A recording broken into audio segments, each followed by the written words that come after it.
செய்தியை தொடர்ச்சியாக இது வருகிறது. சென்ற செய்தியிலே நேரம் போதவில்லை என்று நினைத்து நான் அதை சரியாக முடிக்கவில்லை. அதுக்கப்புறம் தான் எல்லாரும் சொன்னாங்க, நீங்க ரொம்ப சீக்கிரமே முடிச்சிட்டீங்க அப்படின்னு. எப்போதுமே ஃபினிஷிங் கொடுப்பேன், ஃபினிஷிங் கூட எதுவும் இல்லாமல் சட்டுன்னு முடிச்சுட்டேன். அதற்காக கர்த்தர் என்னை மன்னிப்பாராக. அல்லேலூயா. வாசிக்கலாம் சிஸ்டர். விதைக்கிறவன் ஒருவன், அறுக்கிறவன் ஒருவன் என்கின்ற மெய்யான வழக்கு சொல் இதனாலே விளங்குகிறது. ஹல்லேலூயா, ஹல்லேலூயா. யார் விதைக்கிறார்? அதை யார் அறுக்கிறார்கள்? ஹல்லேலூயா. விதைக்கிறவர் பிதாவாகிய தேவன், அறுக்கிறவர்கள் நாமே.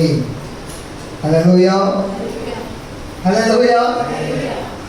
அப்படி என்று சொன்னால் பிதாவாகிய தேவன் இந்த பூமியிலே எதை விதைத்தார்?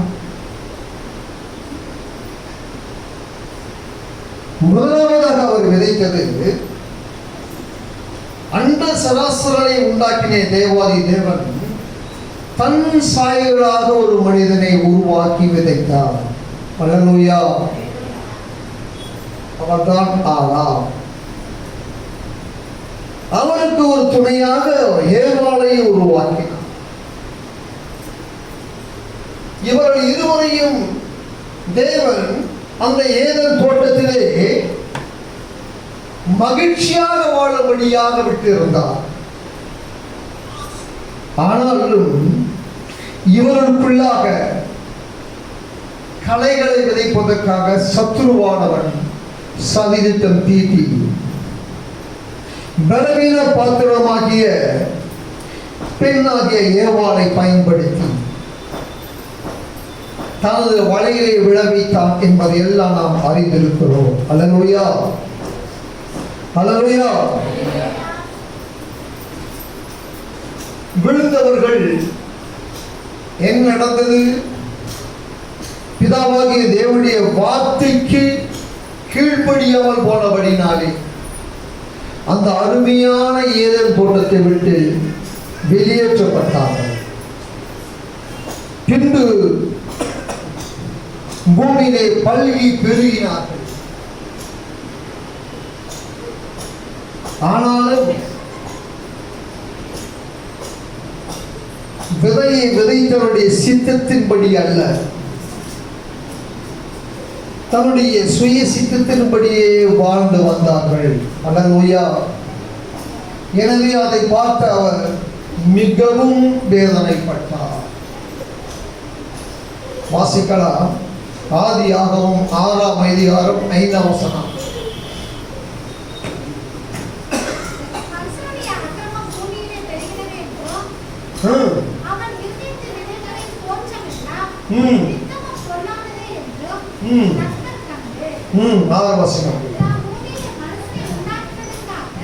தான் பூமியிலே மனுஷனை உண்டாக்கினதற்காக கர்த்தர் மனஸ்தாபப்பட்டார். அது அவர் இருதயத்திற்கு விசனமாய் இருந்ததா. ஹல்லேலூயா. அந்த சராசரனை உண்டாக்கினார். இல்லாததிலே என்று ஒன்று உருவாக்கின தேவன் இங்கே மனஸ்தாபப்படுகிறார். ஹல்லேலூயா. பூமியிலே மனிதனை உண்டாக்கினதற்காக, பூமியிலே மனிதனை விதைப்பதற்காக அவர் மனஸ்தாபப்படுகிறார். ஹல்லேலூயா. எனவே அவர் என்ன தீர்மானம் எடுக்கிறார்? 7 வாசிக்கலாம் சிஸ்டர். அப்பொழுது கர்த்தர் நான் சிருஷ்டித்த மனுஷனை, அதாவது நான் விதைத்த இந்த மனிதனை பூமியின் மேல் வைக்காமல் மனுஷர் முதற்கொண்டு மிருகங்கள், ஊரும், பிராணிகள், ஆகாய கர்த்தருடைய வார்த்தையை கேளாமல் போனது மனிதன். ஆனால் தண்டனை யாருக்கு கிடைத்தது? மிருக ஜீவன்களுக்கும் கிடைக்கிறதா? அல்லேலூயா. நாம ஒரு தப்பு செய்கிறோம் அப்படின்னு சொன்னா அது நமக்கு மாத்திரமல்ல, நமது குடும்பத்தையே பாதிக்கிறதா இருக்காது. இன்னாருடைய குடும்பத்து பையன், இன்னாருடைய குடும்பத்து பொண்ணு, இவங்க புள்ள, இவங்க பையன் அப்படின்னு சொல்லுவோம். இங்கே ஆதாம் ஏவாளை இங்கே தவறுகிறார்கள். கர்த்தருக்கு விரோதமாக அதாவது கீழ்ப்படியாமல் நடந்து கொண்டார்கள்.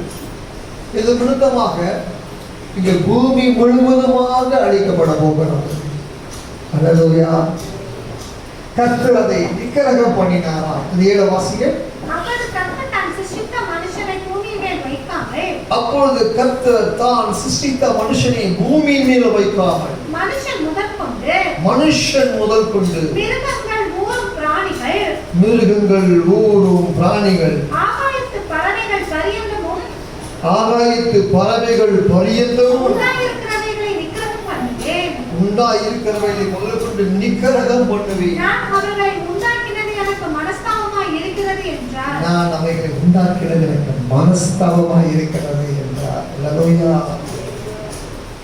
அப்படியே அவரை எல்லாவற்றையும் நிக்கிரகம் பண்ணவில்லை. தனக்கு பிடித்தமான ஒரே ஒரு விளைச்சலை மாத்திரமே, ஒரே ஒரு விதையை மாத்திரமே எடுத்து வைத்து மற்ற எல்லாவற்றையும் நிக்கிரகம் செய்தார். அந்த விதை தான் நோவா. அந்த விதை வளர்ந்து படிப்படியாக வந்து கொண்டிருந்த சமயங்களில் தான் கர்த்தர் மற்றும் ஒரு விதையை விதைக்கிறார். அந்த விதை தான் ஆண்டவராகிய இயேசு. அல்லேலூயா.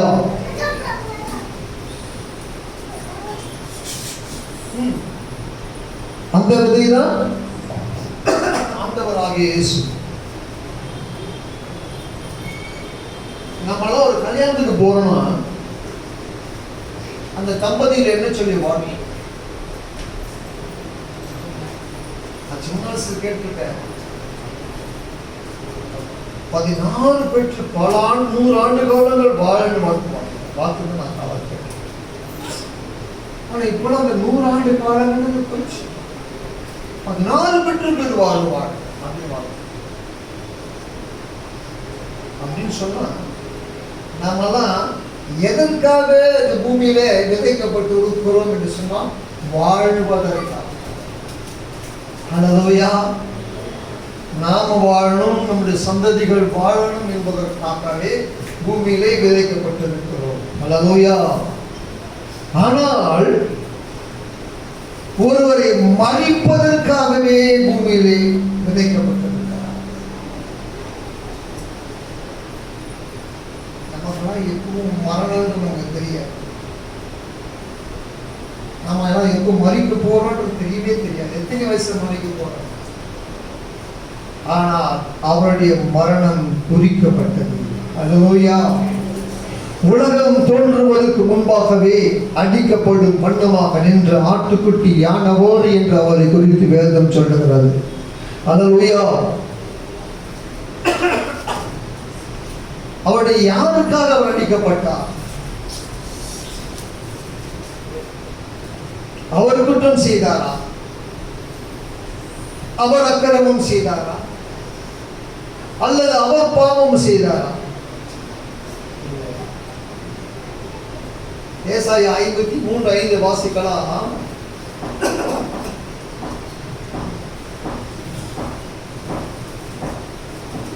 தம்முடைய மீறுதலின் நிமித்தம் அவர் காயப்பட்டு நம்முடைய அக்கிரமங்களின் நிமித்தம் அவர் நொறுக்கப்பட்டார். நமக்கு சமாதானத்தை உண்டு பண்ணும் ஆக்கினை அவர் மேல் வந்தது. அல்லேலூயா. அவர் பிறக்கும் போதே அவரை பற்றி சொன்னது என்னன்னு? அவர் தமது ஜனங்களின் பாவங்களை போக்கி அவர் ரட்சிப்பார். அல்லேலூயா. அந்த வசனத்தை வாசிக்கலாம். மத்தேயு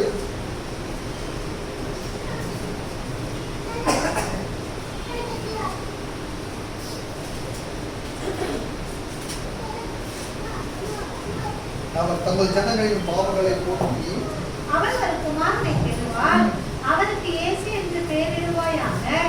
ஏனெனில் அவர் தமது ஜனங்களின் பாவங்களை நீக்கி அவர்களை ரட்சிப்பார் என்றார். ஹல்லேலூயா. அதெல்லாம் படி சொன்னாங்க. போக்கின்னு சொன்னாங்க. ஹல்லேலூயா. தமது ஜனத்தின் பாவங்களை நீக்குகிறார். நம்முடைய அக்கிரமங்கள், நம்முடைய மீறுதல்கள், நாம் செய்த பாவத்தின் சம்பளம் மரணம், எல்லாமே அவர் மீது விழுந்தது. ஹல்லேலூயா. அதனால்தான் அவரை ஆண்டவர் வழியாக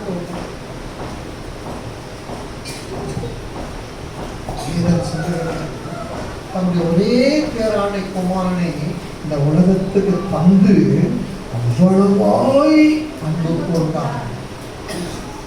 அந்த அன்புக்கு ஆழமும் இல்லை, அகலமும் இல்லை, நீளமும் இல்லை. ஹல்லேலூயா.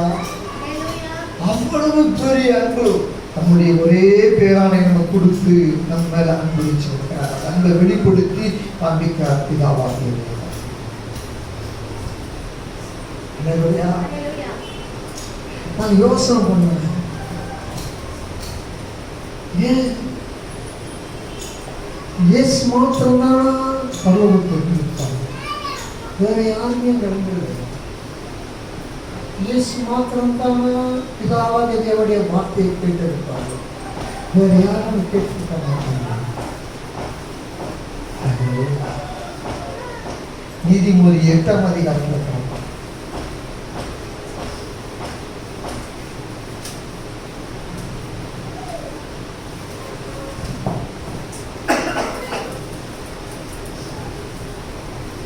தோன்றுவதற்கு முன்பாக ஆதி முதல் கொண்டு அனாதியாய் நான் அபிஷேகம் பண்ணப்பட்டேன். வாசிங்க தொடர்ந்து.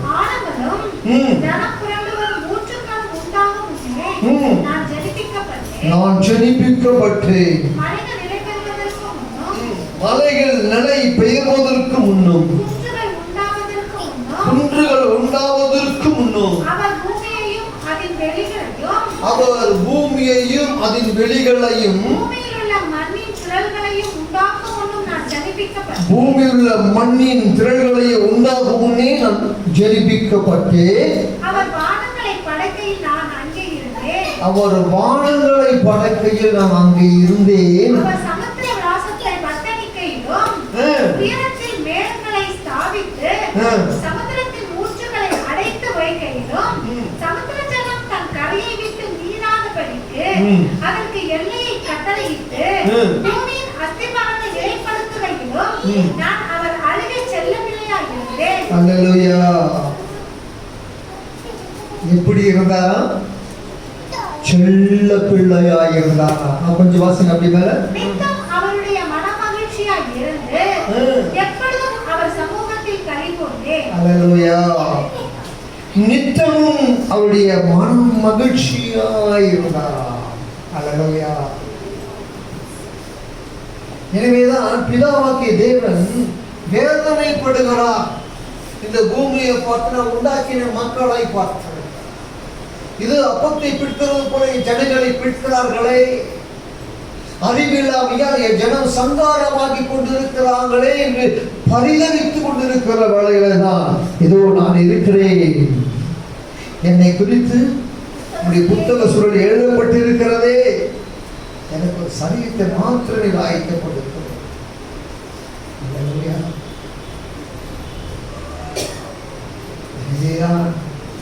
அந்த விதை இயேசு என்கிற இந்த விதை இந்த பூமியில் எதற்காக இருந்துச்சுன்னா உனக்காகவும் எனக்காக, உன்னுடைய பாவத்தையும் என்னுடைய பாவத்தையும் போக்குவதற்காகவே இந்த பூமிக்கு அந்த விதை விதைக்கப்பட்டது. நாமெல்லாம் அந்த பூமியில வாழ்வதற்காக பிறந்திருக்கிறோம். ஆனால் அவர் அப்படி அல்ல. அவர் பிறப்பதற்கு முன்பாகவே அவரை குறித்த எல்லா தீர்க்க தரிசனங்களும் உரைக்கப்பட்டது. அவர் 33 வயது வரைதான் வாழ்ந்தார். அதுக்கப்புறம் அவர் மறித்து போவார். அப்படியான ஒரு திட்டங்களை தயாரித்துதான் பிதாவாகிய தேவன் அந்த விதையை பூமியிலே விதைத்தார்.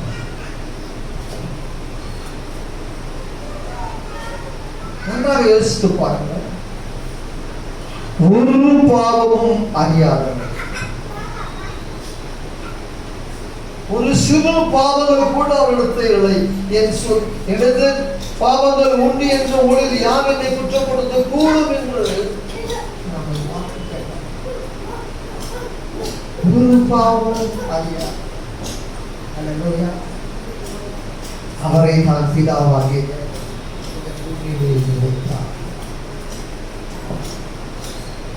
நித்தமும் அவருடைய மன மகிழ்ச்சியாக இருந்தவராம். அல்லேலூயா. ஒரு பிள்ளை தன் தகப்பன் எவ்வளவாக நேசித்திருப்பார். அந்த பிள்ளை வேலைக்கு நம்ம போறோம், போயிட்டு வீட்டுக்குள்ள வருகிற போது பிள்ளை எங்க அவன் உடனே கேட்குமா? கேட்க மாட்டேன்.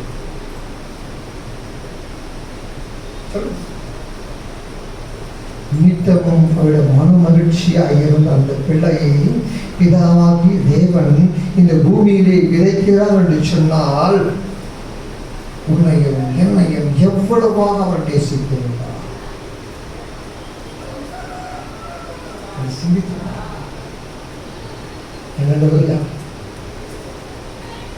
அதுவும் எதற்காக அவரை விதைக்கிறார்? மதிப்பதற்காக. அதுவும் எப்படி அவர் மடிக்க வேண்டுமா? பாடுபட்டு துன்பத்தை அனுபவித்து அவர் மறிக்க வேண்டுமா? அவமானம் அடைந்தவர் மறிக்க வேண்டும். ஏன் இந்த ஏற்பாடுகள்?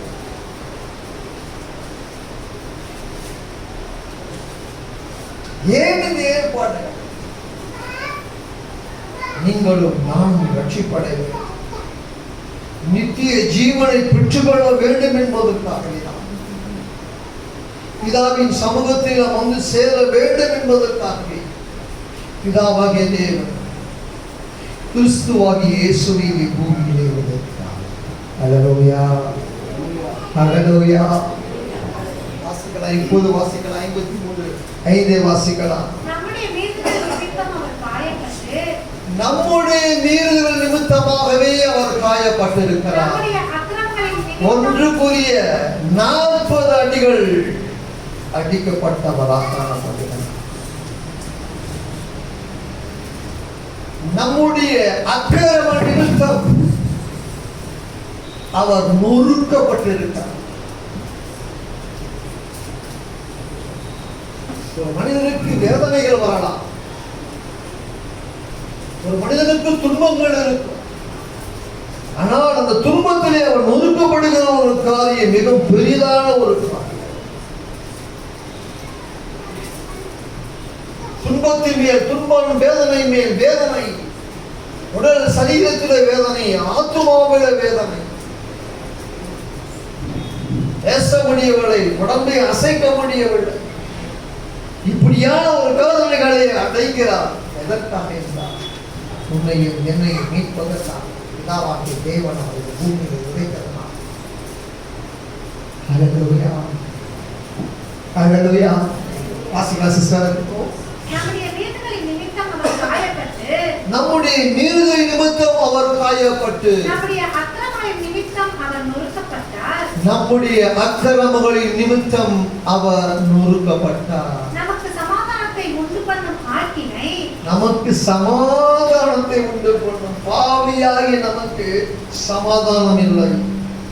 பாவம் ஒருவன் செய்கிற பொழுது அவன் உள்ளத்தை காணப்படுகிற நிம்மதி இழந்து போகிறான், சமாதானத்தை இழந்து போகிறான். அந்த சமாதானத்தை அவர் பெற்று தர வேண்டும் என்று சொன்னார். இந்த ஆக்கணைக்குள்ளாக அவர் கடந்து போகிறார். எனவேதான் பிதாவாகிய தேவன் இந்த பூமியிலே அவரை விதைத்தார். 4 சற்று கொஞ்சம் வாசிக்கலாம். 4ஆவது வசனம். மெய்யாகவே அவர் நம்முடைய பாடுகளை ஏற்றுக்கொண்டார். அல்லேலூயா. சும்மா இல்லை, வார்த்தைக்காக இல்லை, இல்ல அவங்க பார்க்கிறாங்க என்பதற்காக, நடிக்கப்படுவதற்காக இல்லை, மெய்யாகவே மெய்யாகவே நம்முடைய பாடுகள், நம்முடைய வேதனைகள், நாம் செய்த பாவத்தின் தண்டனை அவர் ஏற்றுக்கொண்டார்.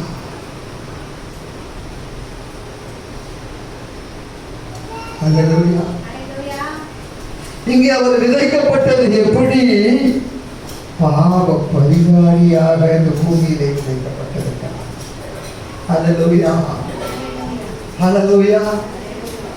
பாவ பரிகாரியாக இந்த பூமியிலே உனக்காகவும் எனக்காகவும் உன்னையும் என்னையும் மீட்பதற்காகவே அவர் இந்த பூமியிலே விதைக்கப்பட்டிருக்கிறார். அல்லேலூயா. எபேசியர் 2ஆம் அதிகாரம் 8ஆம் வசனத்தை சற்று வாசிக்கலாம்.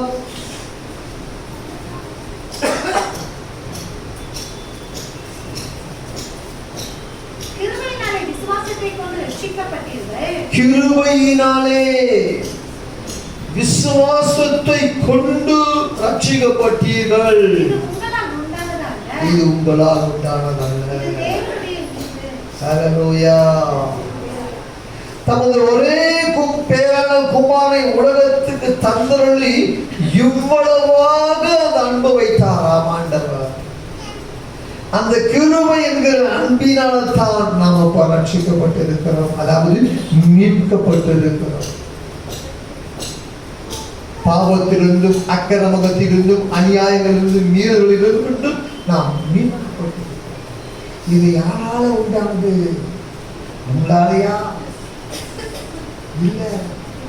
இல்ல நம்ம பெரியவங்களாலையா? இல்ல, தேவனுடைய ஈவு. ஹல்லேலூயா, ஹல்லேலூயா, ஹல்லேலூயா. தேவன் அவரை இந்த பூமியிலே விதைக்கவில்லை என்று சொன்னார். அவருக்கு பாவம் மன்னிப்பே இல்லை.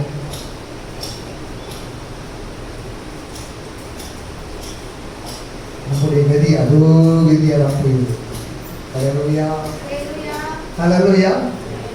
2ஆவது உள்ளத்தை அப்படியே வாசிங்க சிஸ்டர்.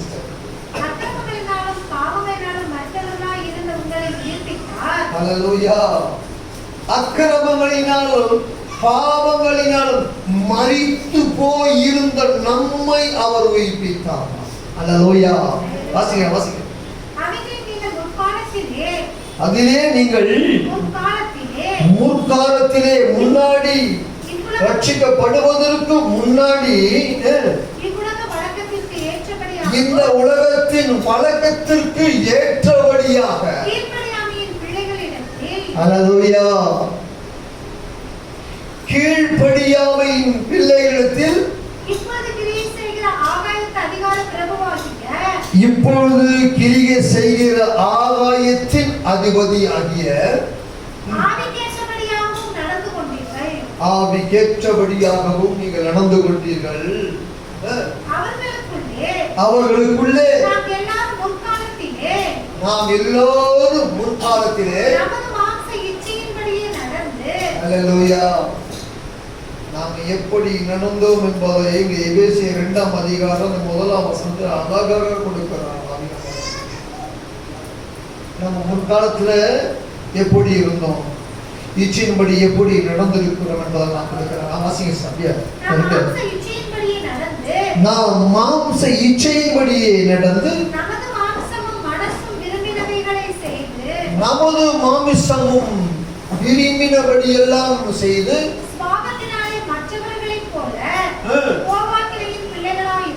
கோபாக்கினையின் பிள்ளைகளாய் இருந்தோம். ஹல்லேலூயா, ஹல்லேலூயா.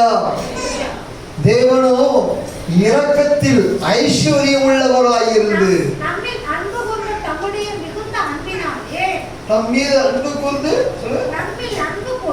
நம்மில் அன்பு கூர்ந்த நம்முடைய மிகுந்த அன்பினாலே மரித்தவர்களாயிருந்த நம்மை அக்கிரமங்களில் மரித்தவர்களாயிருந்த நம்மை கிறிஸ்துவுடனே கூட உயிர்ப்பித்தார். கிறிஸ்துவுடனே கூட உயிர்ப்பித்தார். கிருபையினால் ரட்சிக்கப்பட்டீர்கள். கிருபையினாலே ரட்சிக்கப்பட்டீர்கள். அல்லேலூயா, அல்லேலூயா. ஆண்டவர் இங்கே விதைத்திருக்கிறார். யாரை? இயேசுவை. இயேசு என்ற விதையை இந்த பூமியிலே விதைத்திருக்கிறார். அவர் நிமித்தமாக நமக்கு ரட்சிப்பு கிடைத்தது.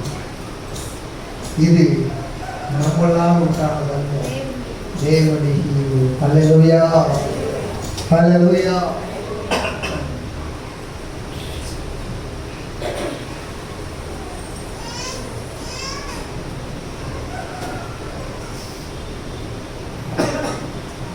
இன்னொரு விதை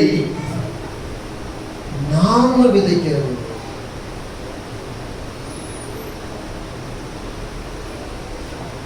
ஆண்டவரும் விதைக்கிறார்,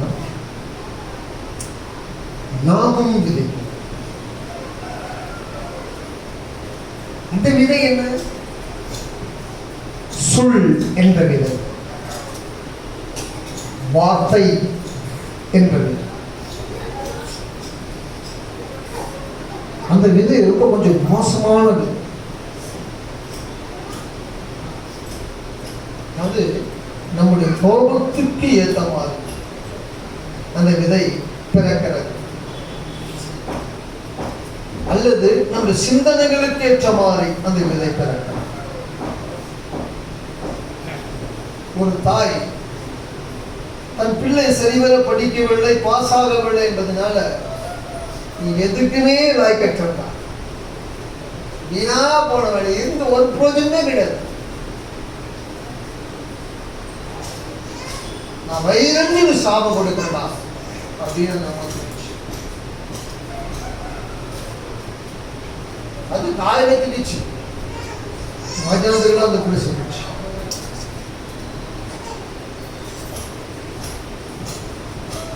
அல்லேலூயா.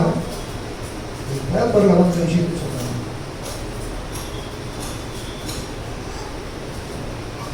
தன் பிள்ளை படிக்கவில்லை, எந்த வருஷம் படிக்கணும், அடுத்த வருஷம் படிச்சுட்டு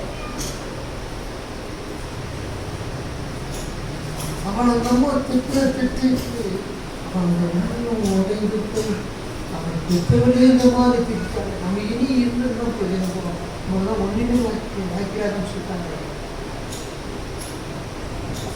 மருந்து குடித்து இறந்து போனான். அந்த தாய் தன் பிள்ளைக்கு எதையோ விதைத்திருப்பான், அன்பை விதைத்திருப்பான். அந்த பிள்ளைக்கு தன்னுடைய கடமையை விதைத்திருப்பான், அல்லது தனக்கு இருந்த அறிவையும் அவள் பகிர்ந்து விதைத்திருப்பான். ஆனால் அந்த தாயினுடைய சொல் அங்கு என்ன விதையாக மாறியது? அது அந்த மகனுக்கு விஷமாக மாறி அவனை கொன்று போனார்.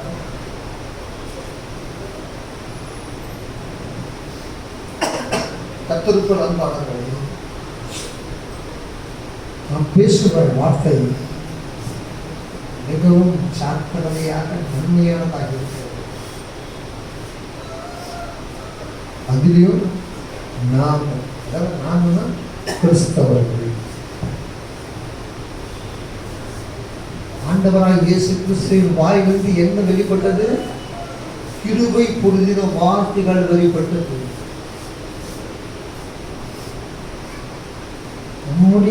நமக்கு முதலாவது என்ன தேவை அப்படின்னா பொறுமை. ஒரு சிலர் பாருங்களேன், பேசிக்கிட்டே இருப்பாங்க, அடுத்தவங்க என்ன சொல்ல தெரியாது. அவங்க சொல்றதை நம்ம கேட்கணும், நம்ம சொல்றது அவங்க புரியவே புரியாது. அப்புறம் பாரு, அதுதான் சொல்லுவாங்க, என்ன சொல்றவங்களோட புரிச்சுக்கவே மாட்டாங்க. அதாவது பொறுமை அவருக்கு கிடையாது. அந்த பொறுமையை அப்படிங்களா, சரி, அந்த பொறுமையை அந்த வார்த்தையை வாங்கிட்டீங்கன்னா பிற்பாடு அவங்களுக்கு தகுந்த பதிலை கொடுப்பதற்கு நீங்கள் ஆயத்தமாக. அந்த பொறுமையா அவங்ககிட்ட இல்லைன்னா அவங்க என்ன சொன்னாங்கன்னு பாருங்க. நீ ஒண்ணு சொல்லிட்டு போக அவங்க ஒண்ணு சொல்லு. பொம்பளைங்க தப்பா எடுத்துக்காதீங்க. சண்டை போடான்னு அப்படிதான். ஒண்ணு இந்த மூணு இருந்து கத்திருக்க, ஒண்ணு இந்த மூணு கத்திருக்க. ஏன் தான் கத்திருக்க புரியாது. இது ஒண்ணு சொல்லலாம், இது ஒரு கதை சொல்லலாம், இது ஒரு கதை சொல்லலாம். நீ கொஞ்சம் உன் கதையை கொஞ்சம் சொல்லு, உன் கதை சொன்னா ரெண்டுமே மொழிக்கும். நீ இது சொன்ன, நீ சொன்ன சொன்னாங்க அப்படின்னு நான் புரிந்து கொள்ள வண்ணமாக பேசுகிறேன்.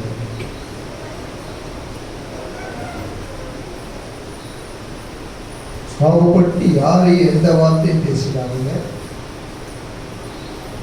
அதிலையும் தூஷணமான எந்த வார்த்தைகளும் உன் ஆவிலிருந்து பிறக்கலாகாது. அல்லேலூயா. அதே வேளையில யாரையும் சபிச்சிடாதீங்க. இந்த தாய் சபித்தது போல சபித்தலும் துதித்தலும் ஒரே ஊற்றிலிருந்து புறப்படலாக. நாம எதை விதைக்கிறோமோ அதுதான். மனுஷன் எதை விதைக்கிறானோ அதுதான்.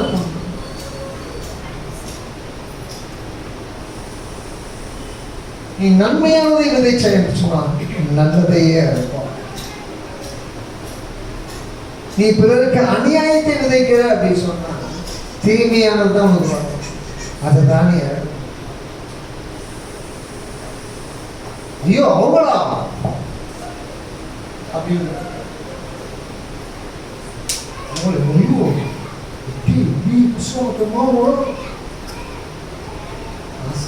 போகும் அப்படின்னு சொல்லாத. ஏன்னா கர்த்தருடைய வார்த்தையை அதான் சொல்லுது. நீ ஆசீர்வதிப்பதெல்லாம் ஆசீர்வதிக்கப்பட்டிருக்கும், நீ சபிப்பதெல்லாம் சபிக்கப்பட்டிருக்கும், யாரையும் சபிக்காது. அது ஒரு விதை. உன் வாயிலிருந்து புறப்படுகிற சொல் வார்த்தை அது ஒரு விதை. அது கருவாகி, அது செடியாகி, அது மரமாகி, அது கனி தரும்.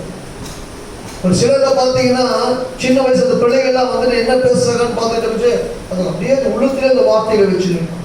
பெரிய கூட சின்ன வயசுல இந்த மாதிரி சொன்னாங்க. எப்படிலாம் திட்டாங்க தெரியுமா அவங்க சின்ன வயசுல. கேவலமா பேசுறாங்க.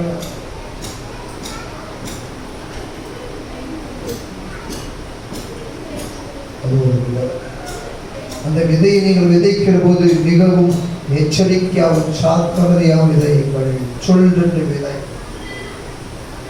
ஒரு மனிதனுக்கு நாம் சொல்லுகிற வார்த்தை ஆறுதலாகவும் தேர்தலாகவும் இருக்க வேண்டுமே ஒழிய எரிச்சல் அடையும்படியாக அல்லது அவன் கோபப்படும்படியாக பேசவே கூடாது. அதுவே கிறிஸ்தவர்களாகிய நாம் பேசக்கூடாது. அத்தகைய விதை நமக்கு தூரமாக இருப்பதாக. அல்லேலூயா. ஏன் சொல்றேன்னு சொன்னா கர்த்தர் நம்முடைய இதயமாகிய அந்த நிலத்தை பண்படுத்த விரும்புகிறார். அல்லேலூயா. எசேக்கியேல் 36ஆம் அதிகாரம் 9ஆம் வசனத்தை வாசிக்கலாம்.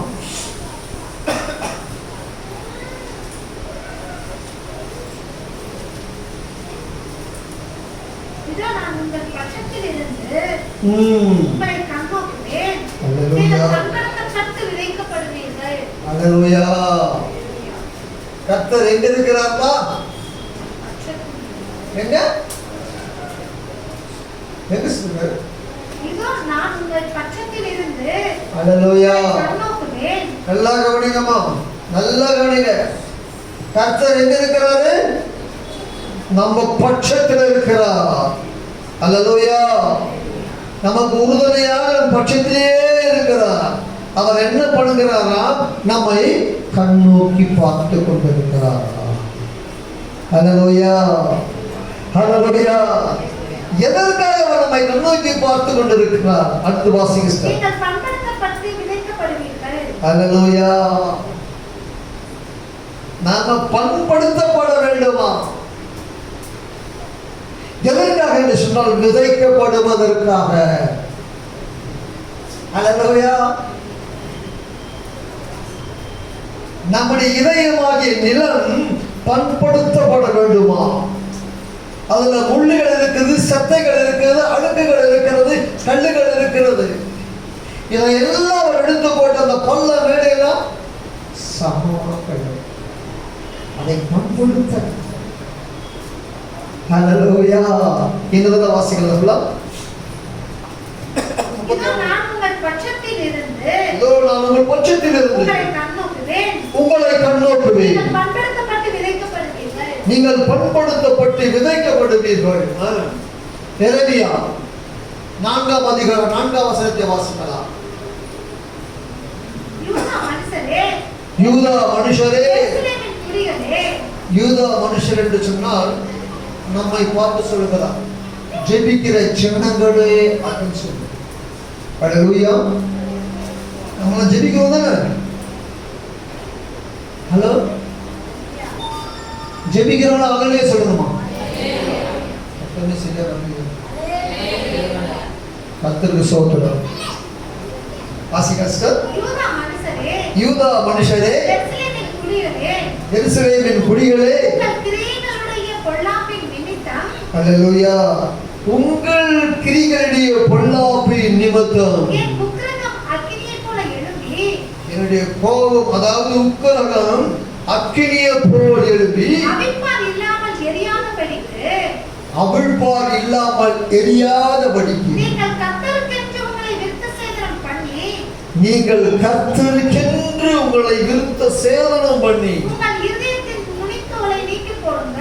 அல்லேலூயா, உங்கள் இதயத்தின் நுனித்தோலை நீக்கி போடுங்கள். 3 வாசிங்க மேல.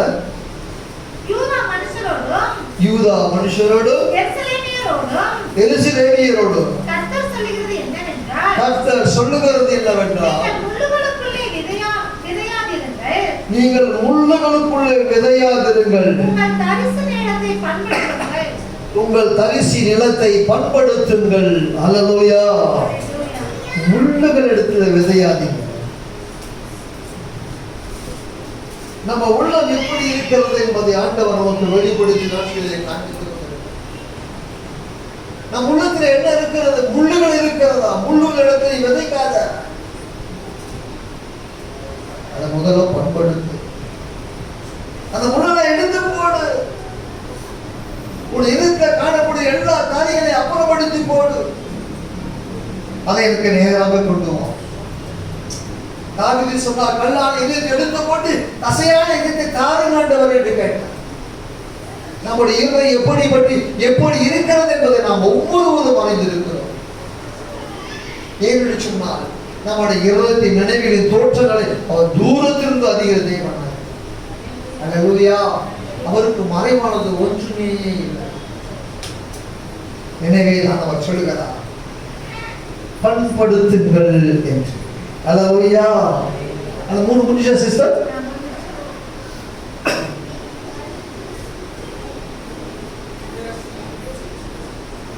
ஏன் அதை பண்படுத்த வேண்டும்? சரி, இன்னும் முடியும். ஓசியா 10:12 வாசிக்கலாம்.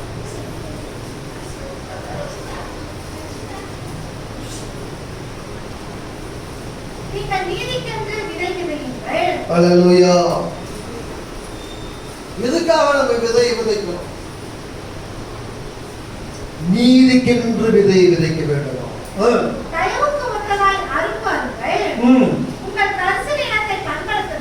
உங்கள் தரிசி நிலத்தை பண்படுத்துங்கள். கர்த்தர் வந்து உங்கள் மேல் நீதியை வர்ஷிக்க பண்ணும் மட்டும் அவரை தேடுகின்ற காலமாக இருக்கிறார். அல்லேலூயா. அல்லேலூயா. அல்லேலூயா. ஏன் நம்ம நிலத்தை பண்படுத்தணும்? ஏசாயா 61ஆம் அதிகாரம் 11ஆம் வசனத்தை சென்று வாசிக்கலாம்.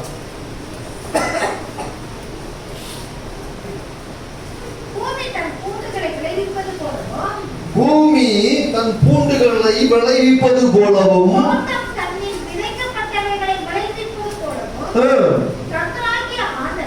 கர்த்தராகிய ஆண்டவர் ஜாதிகளுக்கு முன்பாக நீதியையும் துதியையும் உழைக்க பண்ணுவார். ஹல்லேலூயா ஹல்லேலூயா. எதை உழைக்க பண்ணுவார்? நீதியையும் துதியையும். ஹல்லேலூயா. அதற்காகத்தான் நம்மளை அழைச்சிருக்கிறார்.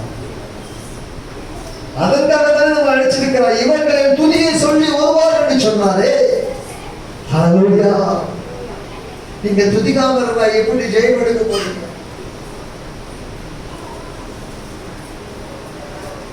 துதிக்கிறவனை கண்டாதான் பிசாசு, ஜெபிக்கிறவனை பார்த்தாதான் பயந்து. நீ துதிக்காம ஜெபிக்காம வீட்டுல அப்படியே என்னதானே இருந்து வச்சுக்க, அது ஒண்ணு மட்டும் போகவே போகாது. நீதான் சொந்தக்காரன், என் சொந்தக்காரன் அப்படின்னு வந்து கட்டி அணைச்சிக்கோ. ஹல்லேலூயா. நீ முழங்கால போட்டு தேவனை துதிக்கிற பொழுது அது அலறி அடைத்து ஓடிவிடும். விட்டுக்கிட்டே நெருங்காது, பாளையம் கிட்ட விட நெருங்காது, எல்லை கூட விதிக்காது. ஹல்லேலூயா ஹல்லேலூயா. ஃபாதர் அழகா பாடிட்டு துதி எடுத்தா சாத்தான் ஓடுவான், முறுமுத்தினா. ஹல்லேலூயா. அழகான பாட்டா. துதி எடுத்தால் சாத்தான் ஓடுவான், முறுமுறுத்தா திரும்பி வருவான். நாம துதிக்காம இருக்கிறதா அவன் நம்ம கிட்ட வருவான். ஏன் தெரியுமா? நம்ம யாரெல்லாம் துதிக்காத ஒரு சொந்தக்காரன். நம்மள யாருக்கு சொந்தக்காரங்க? இயேசுவுக்கு சொந்தக்காரங்க. இயேசு நம்மள ரத்தம் சிந்தி மீட்டு இருக்கிறார். சும்மா உங்களை என்னை சும்மா இங்க கொண்டு வந்து வைக்கிற அவர் பட்ட பாடுகள், அவர் சிந்தின ரத்தம், அந்த பரிசுத்த ரத்தத்தை உனக்காக எனக்காக அவர் கொடுத்து மீட்டு இருக்கிறார். ஹல்லேலூயா. சாதாரணமானவங்களுக்கு இல்லை. நீங்க என்ன நினைச்சுக்கலாம், சபைக்கு வருவது சாதாரண ஒரு காரியம், 10-11 எதுவும் அப்படின்னு நீங்க நினைச்சுக்கலாம். இல்ல, ரத்தம் சிந்தி மீட்டவரை நீ ஆராதிக்க வருகிறாய் என்ற ஒரு நினைவு உன்னிடத்தில் இருக்க வேண்டும். சாதாரணமா தான் ஸ்கூல் சபைக்கு நம்ம வருவோம்.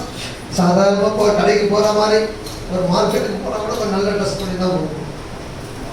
அதுவும் வேற ஏதாவது ஒரு மாலுக்கு போறதா அவங்க நல்லா கொஞ்சம் ஸ்டைலா ட்ரெஸ் எல்லாம் பண்ணியிருக்காங்க, சிகை அழகாக எல்லாம் பண்ணிருக்கோம்.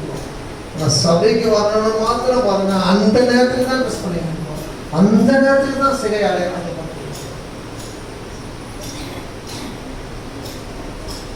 சபைக்கான ஒரு பயம் யாருமே இல்லை. ஏன்னா நம்மெல்லாம் என்ன போதிக்கணும்னா, கர்த்தர் அன்பானவர், கர்த்தர் அன்பானவர். ஹல்லேலூயா. இதை சொல்லி சொல்லி சொல்லி சொல்லியே தான் நம்மளை அப்படியே உட்கார வச்சிட்டாங்க. நம்முடைய தேவனாய் கர்த்தர் அவர் பட்சிக்கிற அக்கினியாய் இருக்கிறார் என்ற சத்தியத்தை நாம் இன்னுமே உணராமலே இருந்து கொண்டிருக்கிறோம். ஹல்லேலூயா ஹல்லேலூயா.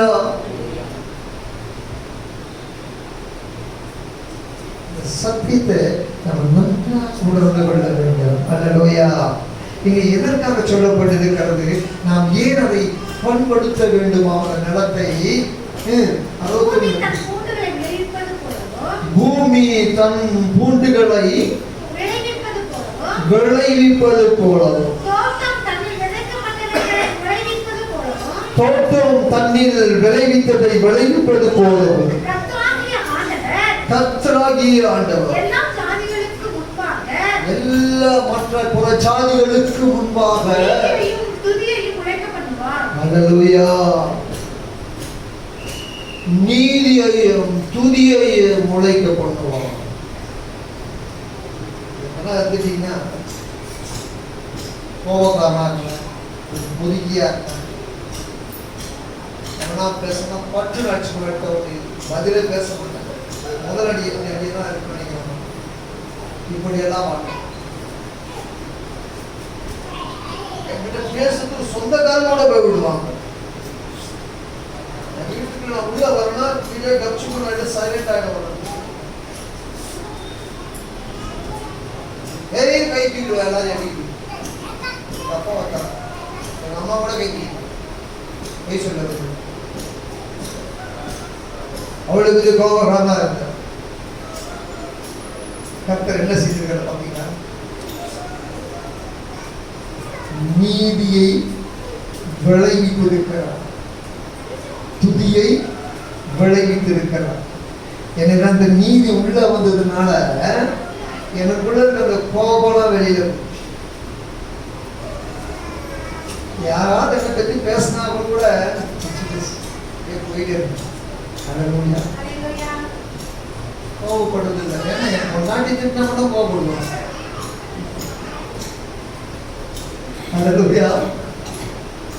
ஏன் கோபப்படுறேன்னா அதுக்கு ஒரு காரணம் இருக்குது. வேத வசனம் தான் சொல்லுது, மனைவிகளே கர்த்தருக்கு கீழ்ப்படிவது போல் உங்க சொந்த புருஷனுக்கு கீழ்ப்படிங்கிறது. அவன் தான் கோபப்படுவேன். அல்லேலூயா.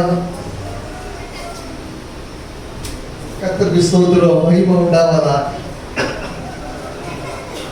அவர் நம்மிலே நீதியை முளைப்பிக்க பண்ணுகிற தேவனாய். அந்த நீதி உள்ள வந்துட்டுன்னா ஆட்டோமேட்டிக் அந்த துதியின் சத்தங்கள் எழும்பி எழும்பி எழும்பி எழும்பி உன்னை பிரகாசிக்க. அல்லேலூயா. நீ துதிச்சு பாருங்க, தேவனை துதித்து பாருங்க. முதலாவது நீ வாயில ஸ்தோத்திரம் ஸ்தோத்திரம் ஸ்தோத்திரம் சொல்லி துதிச்சு பாருங்க. அப்புறம் அது அப்படியே அந்நிய பாஷையாடுமா, அப்படியே உனக்கே தெரியாது. நீ எப்படி எதிரி குதிப்பட்டதெல்லாம் உனக்கே தெரியும். அல்லேலூயா. நாங்கள் அடைந்த அந்த மகிமையை தான் உங்களுக்கு சொல்லுகிறோம். நான் அடைந்ததை நான் உங்களுக்கு சொல்லுகிறேன். கர்த்தர் எனக்கு கொடுத்ததை உங்களுக்கு சொல்லுகிறேன். அல்லேலூயா. கர்த்தர் நடத்தினதை நான் உங்களுக்கு சொல்லுகிறேன். நான் எப்படிப்பட்டவனாய் இருந்தேன் என்பதை நான் அறிவேன். இந்த சுற்றிலும் இருந்தவர்கள் காண்பார்கள், அறிந்திருப்பார்கள். ஆனால் நான் இப்போது எப்படி இருக்கிறேன் என்பதை அவர்கள் அறிவார். அல்லேலூயா. நான் இதுக்கு ஒரு எக்ஸாம்பிள் எடுத்து சொல்லியிருக்கிறேன். நான் எங்க எட்டாவது சுமாந்தபுரத்துல அப்போ வேலை செஞ்ச கண்ட்ரோல் ரூம்ல கண்ட்ரோல் அதிகாரி அசிஸ்டண்டா இருந்தாங்க. டேங்கர் லோடுலாம் வரதெல்லாம் என்னுடைய கண்ட்ரோலாக இருக்கும். என்னோட ஸ்கூலில் ஃபுல்லாக போக வேண்டியதெல்லாம் எங்கள் கண்ட்ரோல் தான் இருந்தது. அவர் வந்து கையெழுத்து மட்டும் தான் கூட பிரின்சிபல் நாங்கள் தான் பார்க்கணும். அப்படியேப்பட்டது ஒரு லோன் அப்ளை பண்ணாத பொழுது ஃபார்ம் கிடையாது. கூட இருந்தவன் தான் பண்ணால் அதை போட்டு கொடுத்துருவேன். சார் வந்து எல்லாம் தெரியுது சார், நான் அனுப்பிச்சு கொடுத்துருவேன். அவர் என்ன பண்ணாரு, சரி நாங்கள் மேலே போனோம்.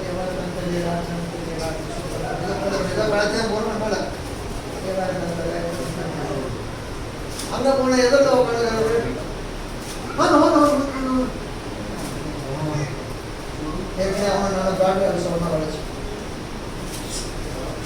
அவங்க முகத்தை பார்க்கறது ரொம்ப நல்லா இருக்குங்க. இதெல்லாம் பார்க்கறது பயமா இருக்குங்க.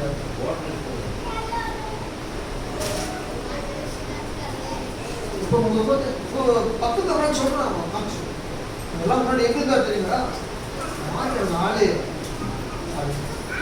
இதுக்கு என்ன காரணம்? நீதிபரமாய் இயேசு கிறிஸ்து என்னுள்ள வந்ததுனால என்னை மறுரூபமாக்கி இருக்கிறார் என்பதை அல்லேலூயா. நம்மளால ஒண்ணுமே கிடையாது. உன்னாலே ஆக போவது கிடையாது, என்னாலே ஆக போவது கிடையாது. பலத்தினாலும் அல்ல, பராக்கிரமத்தினாலும் அல்ல, தேவனுடைய ஆவினாலே எல்லாமே. உன்னையும் என்னையும் மாற்ற வல்லமையுள்ள தேவனால எல்லாமே ஆகும். அல்லேலூயா, அல்லேலூயா. இப்ப நம்ம விதைக்கிறத பத்தி பார்ப்போம். மத்தேயு 13ஆம் அதிகாரம் 37ஆம் வசனத்தை சொல்லுவோம்.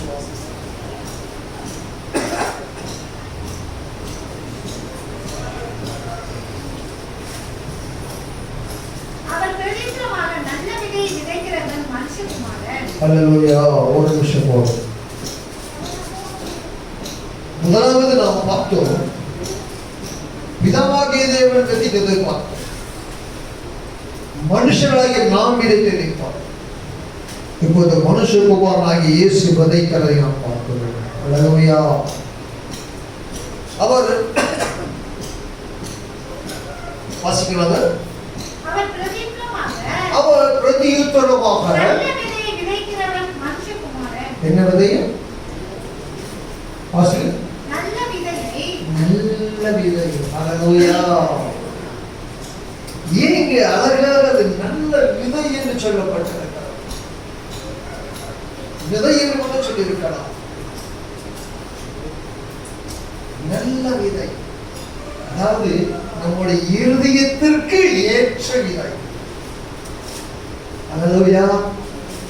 அந்த விதைதான் வேத வசனம் என்ற விதை. அது நம்ம இங்க இருக்கிறோம், எல்லாருக்கும் ஒரே வார்த்தை தான் சொல்லப்படுகிறது. ஆனால் ஒவ்வொரு இதயத்திற்கும் வெவ்வேறான வழிகளிலே அது சென்று கிரிக்கை செய்து கொண்டிருக்கிறார். அல்லேலூயா. வசனம் ஒன்றுதான். அந்த ஏற்றுக்கொள்கிற அந்த இதயம், அந்த இதயமாகிய நிலம், அது எப்படி அங்க பண்படுத்தப்பட்டு இருக்கிறது என்பதற்கு உதாரணமாகத்தான் இதை சொல்லப்படுகிறது. அல்லேலூயா. இப்போது நான் ஆறுதல் இல்லாமல் இருக்கிறேன்.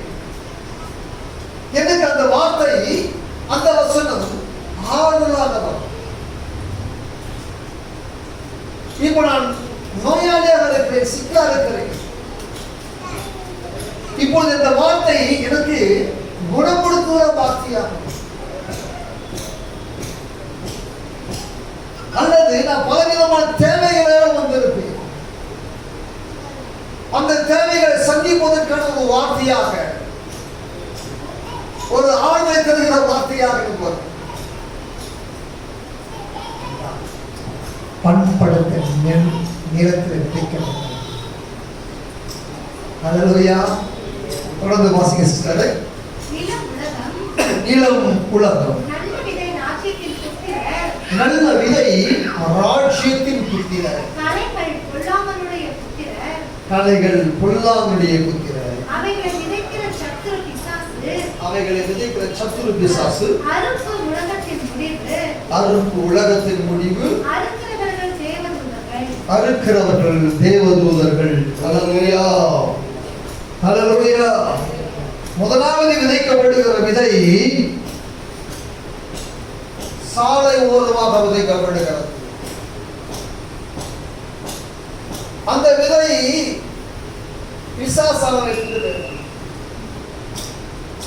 ஏன்னா அந்த விதைக்கு நம்ம பாதுகாப்பு போடல. நாம் அந்த விதைக்கு வேலை அடைக்கவில்லை. அது கேட்பாரட்டு கிடைக்கிறபடியாலே அதை வந்து எடுத்து போகலாம். ஒரு பொருள் இருக்கிறது, ரோட்டில் வீட்டில் கிடைக்கிறது, அது கேட்பாரட்டு கிடைக்கிறது, அது யார் வேணுமானாலும் எடுத்துப்போம். அதே நம்ம வீட்டுக்குள்ள ஒரு பொருள் கிடைக்கிறது என்று சொன்னால் அந்த பொருளை ஒரு எடுத்து சொல்ல முடியுமா? ஏன்னா பொருள்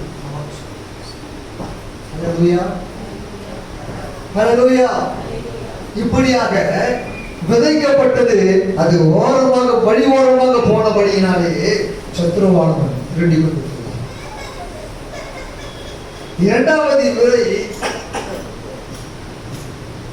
பாறைகளுக்கு இடையிலே விதைக்கப்பட்டது. அது பாறைகளுக்கு இடையிலே விதைக்கப்பட்டபடினாலே அங்க என்னது?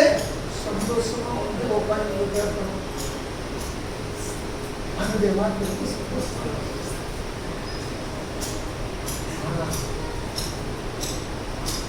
அதிகமா அதை கடைபிடிச்சு விசுவாசம் என்கிற வேர் நமக்குள்ள இல்லை.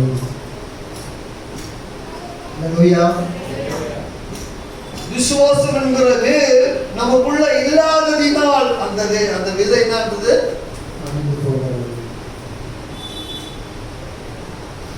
இன்னும் சில விதைகள் முள்ளுள்ள இடங்களில் விதைக்கப்படுகிறது. அந்த முள்ளுள்ள இடங்களை விதைக்கப்பட்ட விதை நெருக்கப்படுகிறது. எப்படியாக? இந்த உலகத்தின் காரியங்கள் நிமித்தமாக, ஐஸ்வர்யத்தின் நிமித்தமாக, அல்லது உலக இச்சைகளின் நிமித்தமாக அது நம்மளை முள்ள போல குத்தி நின்றபடினாலே நம்ம என்ன பண்ணலாம்? உலகத்தின் பக்கமாகவே நாம் சாய்ந்து, உலகத்தின் பக்கமாக சாய்ந்து விடுவதனால் அது நம்மிலே வளர முடியவில்லை.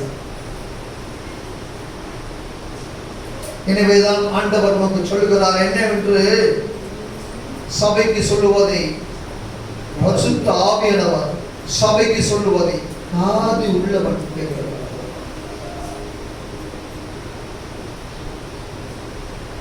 கடைசியாக ஆண்டவர் மீண்டுமாக விதைக்கிறார். எப்படி விதைக்கிறார் சொன்னார்?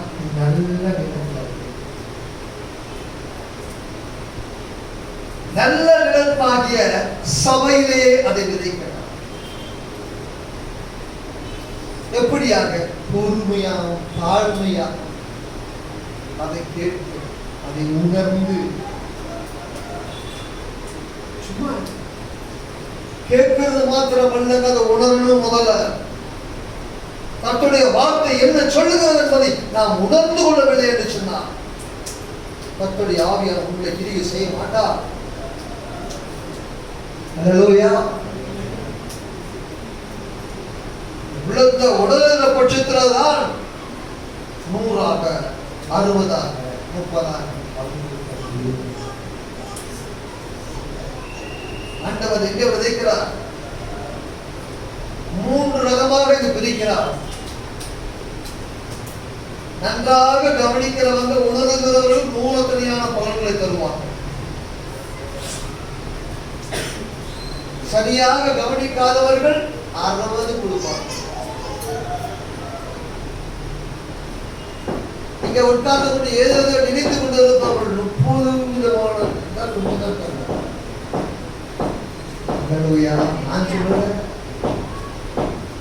நான் சொல்லுவேன்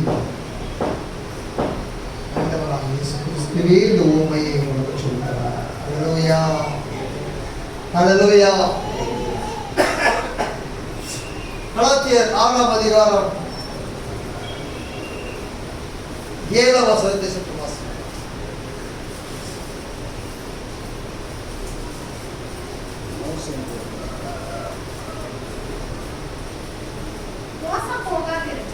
அல்லேலூயா. இந்த உலகத்தை சார்ந்து நாம் வாழ்கிறவர்கள் மோசம் போகக்கூடியவர்களாகவே இருக்கிறோம்.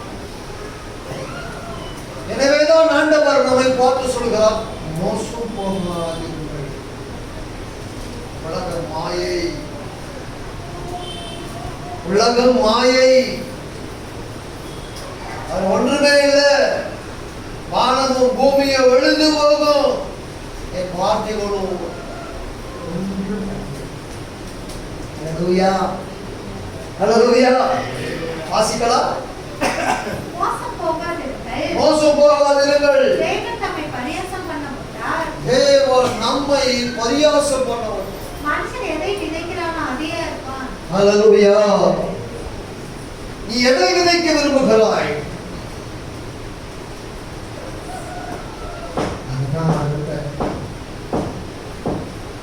வினையை விதைச்சினா வினை அறுப்ப, தினையை விதைச்சின்னா தினைதான் அறுப்ப. கிடையாது. அல்லேலூயா. 8 வாசிக்கிறது. தன் மாம்சத்திற்கென்று விதைக்கிறவன் மாம்சத்தினால் அழிவை அறுப்பான். அல்லேலூயா. மாம்சத்திற்கென்று விதைக்கிறவன் மாம்சத்தினால் அழிவை அறுப்பானா? 5:19 வாசிக்கலாம். அப்படியே மாம்சத்தின் கிரியைகள் வெளியரங்கமாய் இருக்கிறதா? அவையாவன விபச்சாரம், வேசித்தனம், அசுத்தம், காமவிகாரம், விக்கிரக ஆராதனை, பில்லி சூனியம், பகைகள், விரோதங்கள், வைராக்கியங்கள், கோபங்கள், சண்டைகள், பிரிவினைகள், மார்க்க பேதங்கள், பொறாமைகள், பொறாமை, கொலைகள், எதிரிகள், களியாட்டுகள் முதலானவைகளே அல்லேலூயா. இப்படிப்பட்டவைகளை செய்தவர்கள் தேவனுடைய ராஜ்யத்தை சுதந்திரிப்பது இல்லை என்று முன்னே நான் சொன்னது போல இப்பொழுது உங்களுக்கு சொல்கிறேன். அல்லேலூயா. இவைகளில் பிரியப்படுகிறவர்கள் தேவனுடைய ராஜ்யத்தை சுதந்திரிப்பதில்லையா? இந்த உலகம் சார்ந்த காரியங்கள் இவைகளெல்லாம். இவைகளே நான் பிரியப்படுவோம் என்று சொன்னாங்க. மருந்து கோபம், வைராக்கியம், பெருமை, பொறாமை, எல்லா மையம் அதுல இருக்குது. ஒரு மையம் கூட இல்லை. ஆமா, நீங்க இஷ்டத்துக்கு கடலை குடிக்கலாம் சரி, பொருள் வச்சுக்கலாம் சரி, இல்லை வேற இந்த முகத்தோட வச்சுக்கலாம் சரி, அதை பத்தி தான். ஆனால் பரலோக ராஜ்யத்துக்கு தொலைபேசி கொடுங்களை. அல்லேலூயா. இன்னொரு தடவை வாசிக்கலாம் தாண்டியா? மாம்சத்தின் கிரியைகள் வெளியரங்கமாய் இருக்கின்றன. அவையாவன விபச்சாரம், விபச்சாரம், வேசித்தனம், வேசித்தனம், அசுத்தம், காமவிகாரம், காமவிகாரம், விக்கிரகாராதனை, விக்கிரகாராதனை, பில்லிசூனியம், பில்லி சூனியம், பகைகள், விரோதங்கள், வைராக்கியங்கள், கோபங்கள், சண்டைகள், பிரிவினைகள், மார்க்க பேதங்கள், பொறாமைகள், கொலைகள்,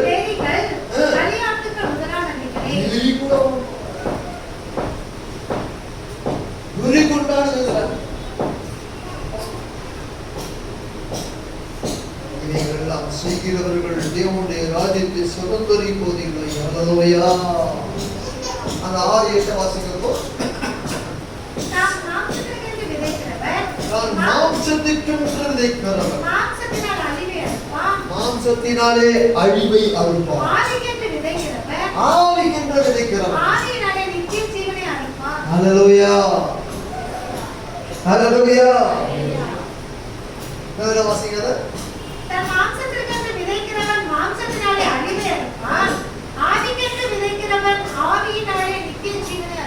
அல்லேலூயா. பாவம் செய்கிறவர் பாவத்துக்கு அடிமையாக இருக்கிறார். பாவத்தின் சம்பளம் மரணம். ஆனால் தேவனுடைய கிருபை நித்திய பலமும் நித்திய ஜீவனா இருக்கிறது. அல்லேலூயா. அல்லேலூயா. சரி, இந்த பாவத்தை குறித்து பார்த்தது ஆவிக்குரிய காரியங்களை குறித்து சற்று வாசிக்கலாம். அப்படியே 5:20 வாசிக்கலாம். ஆவியின் கனியோ அன்பு, சந்தோஷம், ஆரம்பிக்கிற பாருங்க. ஒரு அன்பு நம்ம அந்த வார்த்தை வருகிற பொழுது சந்தோஷமா இருக்கு. அன்பு, சந்தோஷம், சமாதானம், தயவு, நற்குணம், விசுவாசம், சாந்தம், இச்சை அடக்கம்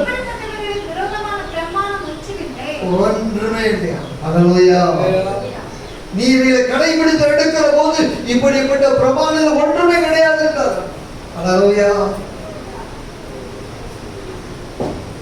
இதில் நீ எதை விதைக்க விரும்புகிறாய்? ஆண்டவர் இந்த பூமியை பார்த்தார். ஆண்டவர் இயேசு கிறிஸ்து ஊழியம் செய்ய வருகிற பொழுது பூமியை பார்த்தார். எல்லாருக்கும் சொல்லிட்டே வந்தார். ஆனால் ஒரே ஒரு காரணம் சொல்ல இருக்காங்க. மத்திய 9:36 வாசிக்கலாம். நம்மளை பார்த்து சொல்றாரு.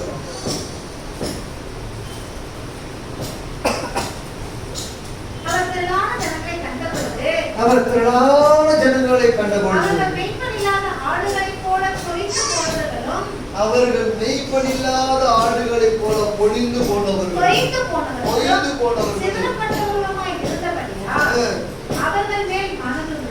அவர்கள் மேல மனதுருகி நம்முடைய சீஷர்களை நோக்கி அருப்பு மிகுதி,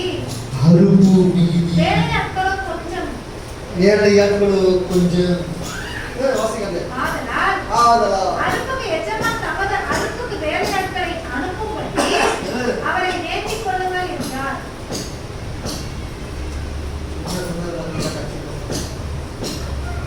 நம்ம பார்த்து சொல்லிட்டாங்க. அறுப்புக்கு வேலையாட்களை அனுப்பும்படியாக அவரை வேண்டிக் கொள்ள சொல்லுங்கள், நம்ம குடும்பத்துக்கு வேண்டதுக்கே நம்மளால முடியும்.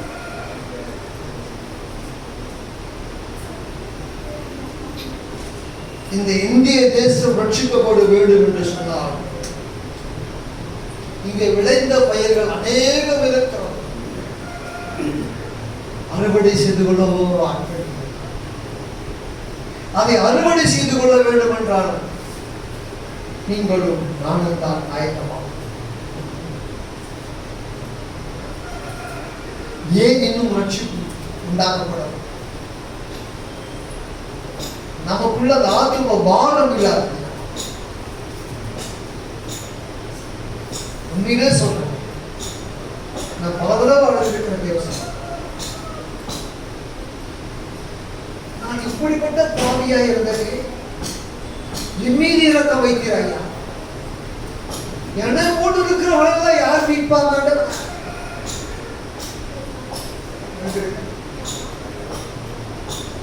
தேவ சமூகத்தில் ஜீவிக்கிறோம்.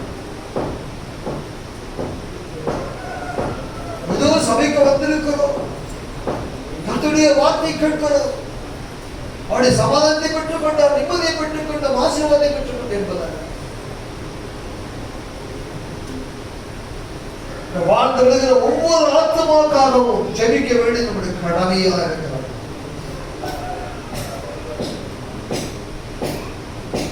அவர் பார்க்கிறார்கள் ஜனங்களை நெய்ப்படியாக ஆடுகளை போல தொழுது கொள்கிறார். அவளுக்கு ஒரு அறுவடை வேண்டும், அவங்க ரட்சிப்படைய வேண்டுமே, அவரெல்லாம் சபையில சேர்க்கப்பட வேண்டுமே, அவர்கள் பயப்படு கீழாக நடத்தப்பட வேண்டுமே. ஆட்களை எதற்கு? அறுப்புக்கு எஜமான் தம்முடைய அறுப்புக்கு ஆட்களை அனுப்பும்படியாக வேண்டுதல் செய்யும்.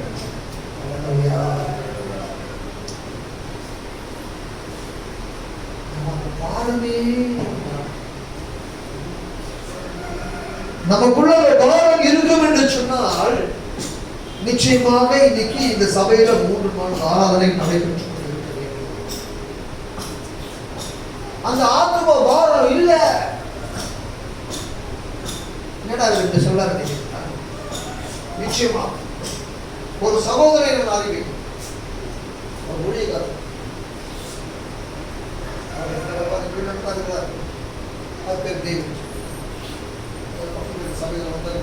சபையில அவர் சும்மா இருக்க மாட்டார். நல்ல திட்டிக்கூடிய மனுஷன் யாராவது 2-3 பேர் ஒரு வித்தியாசமா பார்த்து வச்சுக்கிறத கொண்டு இல்லாம வச்சுட்டாங்க. உடனே அவங்க போயிட்டே தான் ஆண்டவராய் இயேசு கிறிஸ்து மெய்யான தேவன் என்று அறுதிட்டு சொல்லுவோம். கஷ்டம் மாறணும். நீ எதுக்காக இங்க வந்திருக்கிற? ஒரு கஷ்டம் மாறணும்னா அவரை ஏற்றுக்கோ. சும்மா இருக்க மாட்டாங்க. அதே மாதிரி ஜோதி பிரகாசம் சும்மா இருக்கும். உங்களோட வீட்டில் இருந்தாலும் சொல்லி பேக்கை மாட்டிட்டு போயிடுவார். சொல்ல போய் மாட்டிக்கும் லாக்ஸ் கொடுத்து நம்ம மேல விழுந்த பாதம் அது நம்ம தட்டி கழிக்கிறோம். நீங்க இதெல்லாம் சொல்றீங்க, என் வீட்டையே புள்ளிகள் ரட்சிக்கொள்ள, என் சகோதரனை ஒண்ணு ரட்சிக்கொள்ளவாங்க.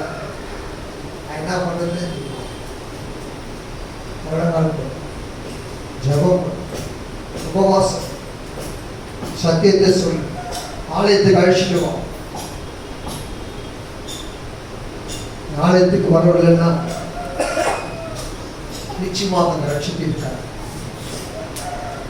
நீ உன் சாட்சி சொல்லு, அப்ப நிச்சயமா கர்த்தர் கிரியை செய்வோம். ஏராளமான ஜனங்களை பார்க்கிறார். வாசிக்க சொல்லும்போது திரளான ஜனங்களை கண்டபொழுது அல்லேலூயா பார்க்கிறாரு. அந்த ஆடுகளுக்கு மெய்ப்பனே இல்லை. அந்த எந்த நேரத்திலும் பாம்பு கடிக்கலாம், புழு பூச்சி கடிக்கலாம், பூச்சி வரலாம், அல்ல திருடர் வரலாம், திருடிட்டு போயிடலாம்.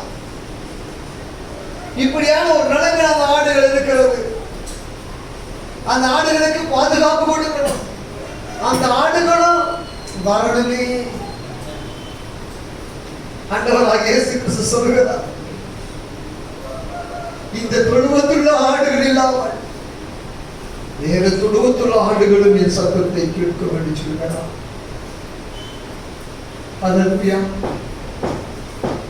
அதற்கு நீங்களும் நானும் தான் ஆயத்தப்பட வேண்டும். இந்த சபை வளர வேண்டும் என்று சொன்னார். அது உங்களுக்காக யாங்கிடுங்க. நம்ம பார்க்கிற ஃப்ரெண்ட்ஸ் ரட்சிக்கப்படாம இருக்கிறாங்க.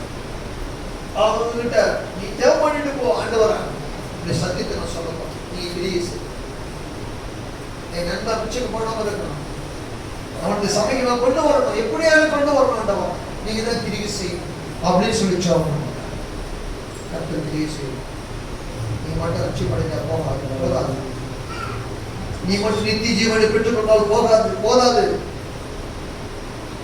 உன் நண்பனும் பெற்றுக்கொள்ள வேண்டும், உன் சகோதரனும் பெற்றுக்கொள்ள வேண்டும், ஒவ்வொருவரும் பெற்றுக்கொள்ள வேண்டும். அது உன் கையில் ஏன் எழுதாது. ஹல்லேலூயா, ஹல்லேலூயா. நான் ஆடு குட்டி போடுமா, மெய்ப்பொன் குட்டி போடுமாலாம் பேசுறேன்.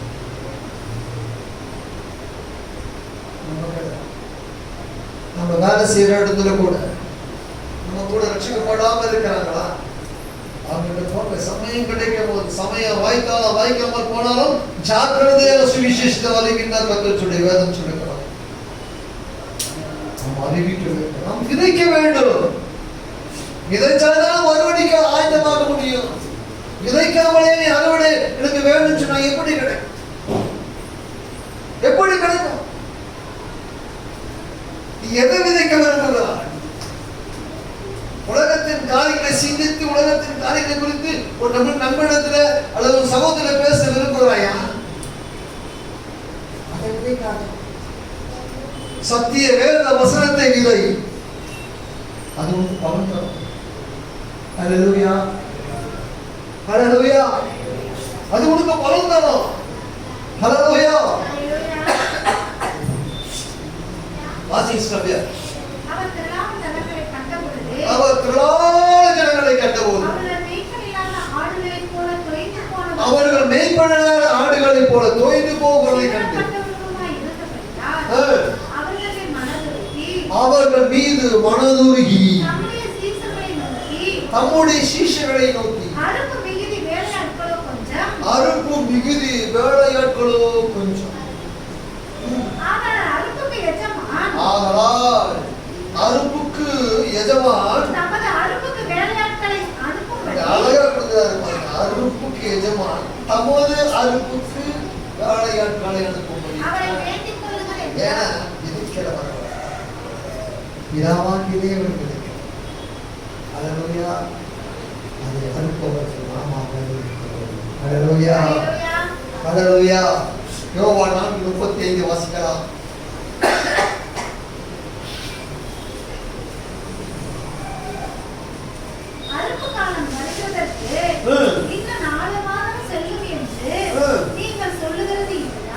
நீங்கள் சொல்லுகிறது இல்லையா?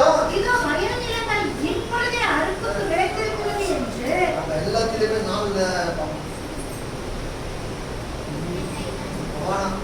அப்புறமா செஞ்சுக்கலாம்.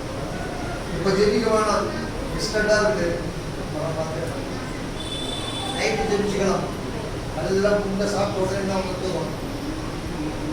எனக்கு நானுமா அளவு வச்சுட்டு தான் சொல்றேன். சொல்றேன் நான் கூட கூட சொல்றேன். நான் அளவு வச்சதுதான் சாட்சியாக சொல்லிடுறேன். ஹல்லேலூயா. காலையில ஜெபிக்கலாம் நீச்சல் வச்சுங்க. கொஞ்ச நேரம் பண்ணு, அப்போ ஒரு 1/2 மணி நேரம் ஜெபிக்கலாம். பார்த்தா மணி 8. அப்புறம் நாங்கள் இருக்க முடியுமா? ஜெபிக்கலாம் முடியுமா? ரெண்டுமே முடியாது. முடியாது ஜெபிக்கும். மற்ற காரியங்கள் ஓடதான் முடியும். நாங்கள் ஒவ்வொன்றுக்கும் நாளை பார்க்கிறோம், நட்சத்திரங்களை பார்க்கிறோம். அற்புதமான வருகிறதற்கு இன்னும் 4 மாதம் செல்லும் என்று நீங்கள் சொல்லுகிறது இல்லையா? இதோ வயல் நிலங்கள் இப்பொழுதே அறுப்புக்கு விதைக்கப்பட்டிருக்கிறது என்று கண்கள் ஏறெடுத்து பாருங்கள் என்று சொல்லுவதே. விதைக்கிறவனும் அறுக்கிறவனும் ஆகிய இருவரும் ஒருமித்து சந்தோஷப்படத்தக்கதாக அறுக்கிறவன் கூலியை வாங்கி நித்திய ஜீவனுக்காக பலனை சேர்த்துக் கொள்கிறான். அல்லேலூயா. இதுதான் சத்தியம். இதுதான் சத்தியம். வாசிங்கத. விதைக்கிறவனும் அறுக்கிறவனுமாகிய இருவரும் ஒருமித்து சந்தோஷப்படத்தக்கதாக. அதாவது நன்றாக யோசனை பண்ணி பாருங்க. விதைக்கிறவர் பிதாவாகிய தேவன், அறுக்கிறவர் நாம், இருவரும் ஒருமித்து சந்தோஷப்படத்தக்கதாக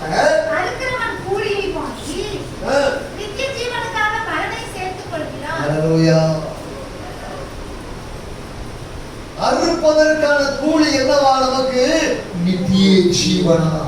அல்லேலூயா.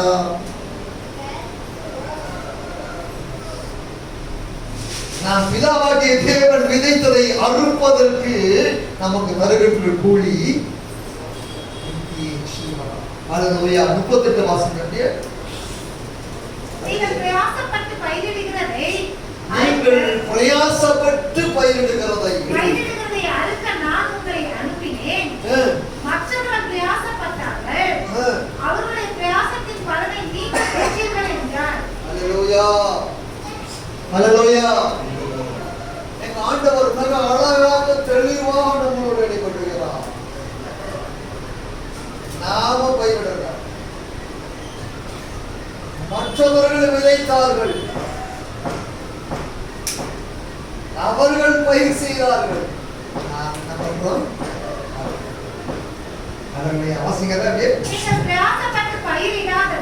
நாம எந்த விதமான பிரயாசமும் பண்ணலாம். நம்ம ஒரு முயற்சி எடுக்கல. ஆனா அப்போஸ்தலர் கர்த்தராகிய இயேசு கிறிஸ்துவும் அப்போஸ்தலரும் பிரயாசப்பட்டதை வாசிங்க. பிரயாசப்பட்டு பயிரிடாததை அறுக்க நான் உங்களை அனுப்பினேன். மற்றவர்கள் பிரயாசப்பட்டார்கள், அவர்களுடைய பிரயாசத்தின் பலனை நீங்கள் பெற்றீர்கள் என்றார். அல்லேலூயா. நம்ம யாருடைய பிரயாசத்தை பெற்றிருக்கிறோம்? ஆண்டவராகிய இயேசு கிறிஸ்துவும் அவருடைய அப்போஸ்தலரும் விதைத்தது, மற்ற பசுத்தவான்களும் விதைத்தது. நாம் அறுக்க பிரயாசப்படுகிறோம். 37 வாசிங்க. மெய்யான வழக்கச்சொல். அல்லேலூயா. அல்லேலூயா. 36 வாசிங்க. இருவரும் ஒருமித்து சந்தோஷப்படத்தக்கதாக அறுக்கிறவன் கூலியை வாங்கி நித்திய ஜீவனுக்காக பலனை சேர்த்துக் கொள்கிறான். நித்திய ஜீவனுக்கான பலனை சேர்த்துக் கொள்கிறான். அல்லேலூயா. கர்த்தருக்காக நாம் ஏனோதான் என்றில்லை, அவருடைய வருகையின் காலம் மிக சமீபத்தில் இருக்கிறபடினா நம்மளால கிறிஸ்துவுக்காக என்ன செய்ய முடியும்? ஏதாவது ஒரு ஆத்துமாவை ரட்சிப்பை நடத்த முடியுமா? அதை ஆராய்ந்து எனக்கு வயசாயிடுச்சுன்னு சொல்லவே சொல்லாது. நான் லேடிஸ் என்னால் எங்கேயும் போக முடியாதுன்னு சொல்லவே சொல்லாது. இல்லை நான் சிறு வயதா இருக்கிறேன் அப்படின்னு சொல்லவே சொல்லாது. நாகவானுடைய குஷத்தை மாற்றி சிறு பெண்ணுதான்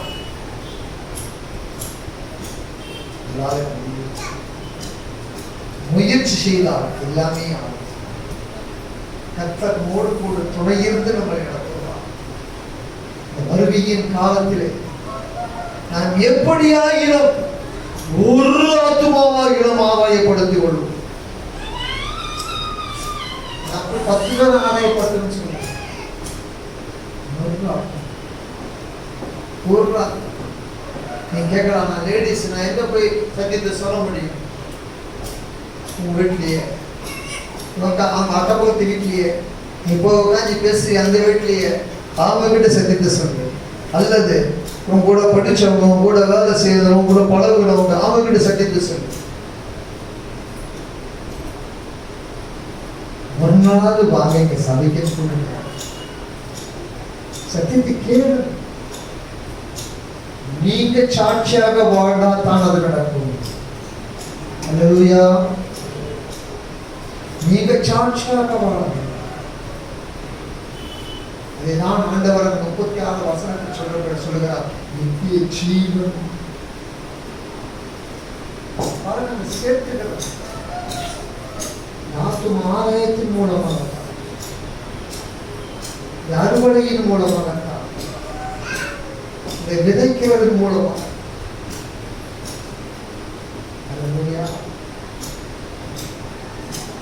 வாசித்து முடிக்கலாம். விதைக்கிறவனும் அறுக்கிறவனுமாகிய இருவரும் ஒருமித்து சந்தோஷப்படத்தக்கதாக அறுக்கிறவன் கூலியை வாங்கி நித்திய ஜீவனுக்கான பலனை சேர்த்துக் கொள்கிறான். 37 வாசிக்கலாம். விதைக்கிறவன் ஒருவன், அறுக்கிறவன் ஒருவன் என்கிற மெய்யான வழக்கச்சொல் இதனாலே விளங்குகிறது. அல்லேலூயா, அல்லேலூயா. கேட்ட வசனத்தின்படியே கர்த்தர் உங்களை ஆசீர்வதித்து நடத்துவார்.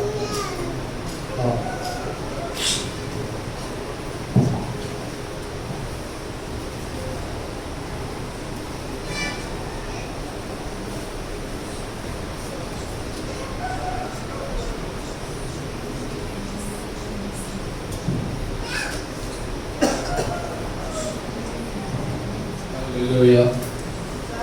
Glory to God.